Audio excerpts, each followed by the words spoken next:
Hello friends, मैं Priyanka welcome करती हूँ आप सभी का हमारे channel Karma mine and it's magic में। आज हम सुनेंगे पंडित जी की एक नई कहानी। तो चलिए चलते हैं कहानी की तरफ।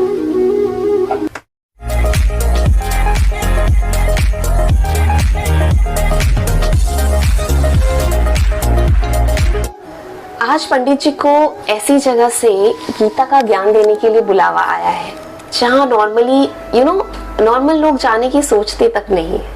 उस जगह के नाम से उनकी रूह कांप जाती है। वो जगह है जेल। पंडित जी के बहुत अच्छे फ्रेंड है कृपाशंकर जी। उनके जो दामाद है वो जेल के सुपरिटेंडेंट है। तो अपने ससुर जी के बोलने पे ना उन्होंने पंडित जी के ब्लॉग्स देखे हैं, पढ़े हैं गीता के, उनको बहुत अच्छा लगा है। तो इसीलिए वो चाहते हैं कि पंडित जी जेल में आके कैदियों को सेशंस प्रोवाइड करें एंड उनको एक बेटर लाइफ की तरफ इनकरेज करें। तो उन्होंने पंडित जी से बात की कि आपको हमारे यहाँ सेशन देने आना है गीता ज्ञान का, और उन दोनों ने फाइनल किया कि वो संडे को जाएंगे। संडे 10 बजे का टाइमिंग था। पंडित जी जेल पहुंचे और सुबोध जो कि उनके फ्रेंड के दामाद थे, उन्होंने उनको एक जगह पे ले जाके बड़ी रिस्पेक्टफुली बैठाया जहां दरी लगी हुई थी नीचे बाकी सारे कैदियों के लिए। उस जगह की दीवार पे बहुत अच्छे अच्छे कोट्स लिखे हुए थे, पॉजिटिव कोट्स जिनका कोई अच्छा इफेक्ट हो कैदियों पे। जो सारे कैदी थे ना वो धीरे धीरे हॉल में आना स्टार्ट किए। वो आने लगे और उन सब के फेसेस से ये लग ही नहीं रहा था इनमें से कोई ऐसा क्रिमिनल है जिन्होंने चोरी की हो, किसी का मर्डर किया हो या कुछ गलत किया हो। बहुत लोगों के फेस पे बस पश्चाताप, गिल्ट था, एक रिग्रेट था। वो सब आए, वो सब बैठे। पंडित जी ने उनको बोला कि हाय, मैं यहाँ आप लोगों को कोई ज्ञान देने नहीं आया हूँ, बल्कि आपसे बातें करने आया हूँ। वो बातें जो शायद आप किसी से ना करते हो। हम कुछ मन की बातों को शेयर करेंगे और कुछ अच्छा जानेंगे उससे। पंडित जी ने सबको बोला कि पहले मैं चाहता हूँ कि क्या आप सबके मन में, किसी के भी मन में कोई ऐसा क्वेश्चन है जो आपको अंदर ही अंदर परेशान कर रहा है और जो आप मुझसे पूछना चाहते हो। किसी ने हाथ नहीं उठाया। सबके मन में एक झिझक था कि कोई हमें जज ना कर ले कि हम कोई क्वेश्चन पूछे उससे रिलेटेड, कि कोई ये जज ना कर ले कि भाई ये इतने बुरे कर्म करके बैठा और ये क्वेश्चन कर रहा है। पंडित जी ने फिर से कहा कि यहाँ कोई आपको जज नहीं करेगा। हम सब एक दूसरे की बातें सुनने और डिस्कस करने आए हैं और हम उसमें से कुछ पैटर्न निकालने आए हैं। तो अगर आप सब में से किसी के भी मन में कोई क्वेश्चन हो तो प्लीज उस क्वेश्चन को फॉरवर्ड रखिए। हम उस पर चर्चा करेंगे, हम उसका आंसर ढूंढेंगे। उतने में एक लड़का था जो कि सिर्फ 24 साल का था। उसने आंख उठाया और उसने बोला कि मुझे एक क्वेश्चन है।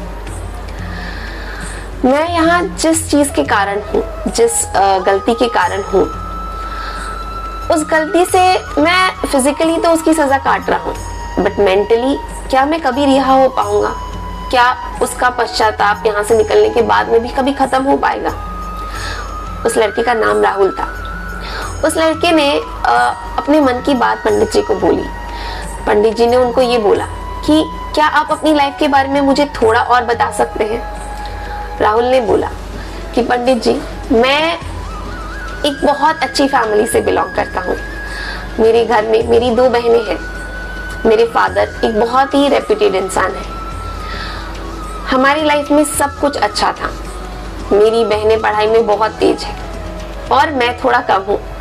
बचपन में तो सब ठीक ठाक था, बट फिर जैसे जैसे मैं ग्रो करने लगा, मेरी स्कूल में, मेरे फ्रेंड सर्कल में कुछ ऐसे लोग थे जो अच्छे नहीं थे, जिनकी संगति सही नहीं थी।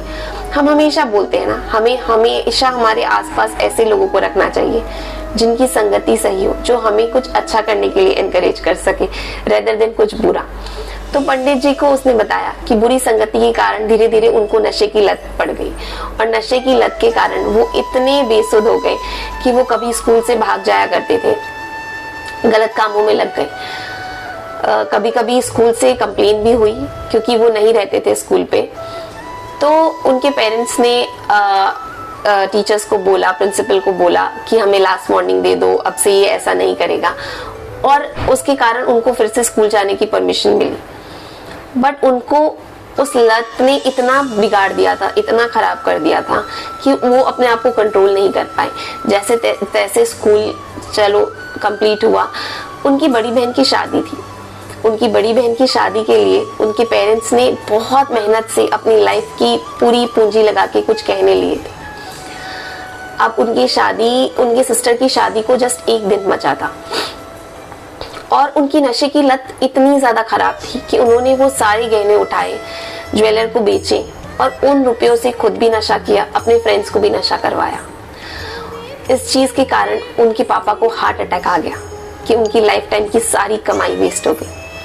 उनकी बड़ी बहन का रिश्ता भी टूट गया क्योंकि उनके ससुराल में ये पता चल चुका था कि उनके अपने भाई ने ऐसा किया है। जिसके घर में कुछ ऐसे लोग हो, ऐसे इंसान हो जिनके संस्कार इस तरह के हो, ऐसे परिवार के साथ कौन रिश्ता जोड़ना चाहेगा।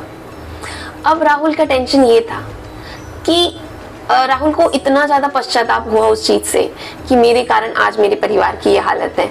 वो सीधा पुलिस स्टेशन गए और उन्होंने ये कबूला कि वो चोरी उन्होंने की है, जिसकी रिपोर्ट उनके पापा ने पहले ही करा के रखी थी कि भाई मेरे घर में चोरी हो गई है, आप चोर को ढूंढिए, मेरे गहने ढूंढिए।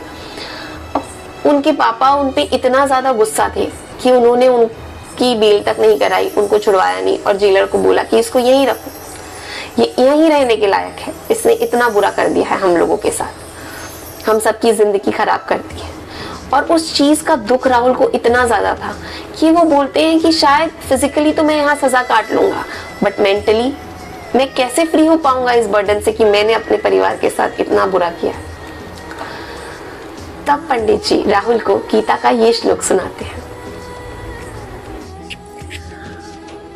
अपि चेत सुदुराचारो भजते मामन्य भाग साधुरेव स मंतव्य सम्यक व्यवसितो ही स। ये श्लोक गीता के 9वें अध्याय में है। इसका मतलब है कि कोई भी दुराचारी, बुरा से बुरा इंसान जब अपने पूरे मन को डेडिकेट करता है भगवान की तरफ और उस चीज के लिए माफी मांगता है जो उसने की है सच्चे मन से, तो वो इंसान साधु के समान होता है। इन सिंपल वर्ड्स, अगर राहुल तुमने अगर बहुत बुरा किया है, लेकिन अगर तुमने उस एक पल में डिसाइड कर लिया है कि मैंने गलत किया है और मैं इस चीज को अब लाइफ में कभी रिपीट नहीं करने वाला हूँ, तुमको उस चीज की माफी उसी क्षण मिल गई है। यानी कि अगर तुमने जो कर्म किए हैं ना, उसके फल तो तुम्हें भोगने पड़ेंगे ही, तुम्हें सजा काटनी पड़ेगी ही, बट जब तुम यहाँ से बाहर निकलोगे सजा काट के, तो तुम्हारा मन एकदम शांत और एकदम प्रसन्न रहेगा क्योंकि तुमने उस चीज का सजा उस चीज के रिलेटेड जो भी सजा थी वो तुम काट चुके हो, शरीर से भी और आत्मा से भी। जब तुम कभी भी कोई गलत कर्म करते हो, भगवान बोलते हैं कि जब तुम कभी भी कोई ऐसा काम करते हो जो गलत होता है, जिससे किसी को बहुत कष्ट पहुंचता है, लेकिन अगर कभी उस कर को करने के बाद तुम्हें पश्चाताप होता है, तुम्हें ये फील होता है कि मैंने गलत किया है और मुझे ये चीज को कभी नहीं दोहराना है, उसी क्षण तुम्हारा मन, तुम्हारी आत्मा उस पाप से मुक्त हो जाती है। कर्म का फल तो हमें भोगना ही पड़ता है, जो भी फल होता है। जिस तरह इनको ये जेल की सजा मिल रही है, उसी तरह हम सबको कभी ना कभी जो भी हमने कर्म किए उसके फल तो भोगने पड़ेंगे ही। बट अगर हम ये चीज रियलाइज कर लेते हैं कि हमने ये गलती की है और ये बहुत गलत है, तो हम उस चीज के बोझ से हमारी आत्मा मुक्त हो जाती है और हम अपने कर्म के फल को भोगने के बाद एक पीसफुल लाइफ एंजॉय कर सकते हैं। This is all for today.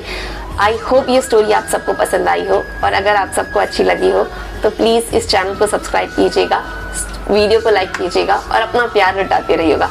Love you all. हंसते रहिए, मुस्कुराते रहिए। लाइफ बहुत ब्यूटीफुल है एंड हम सबको इस लाइफ को और भी बहुत बहुत बहुत ज्यादा ब्यूटीफुल बनाना है। करेक्ट।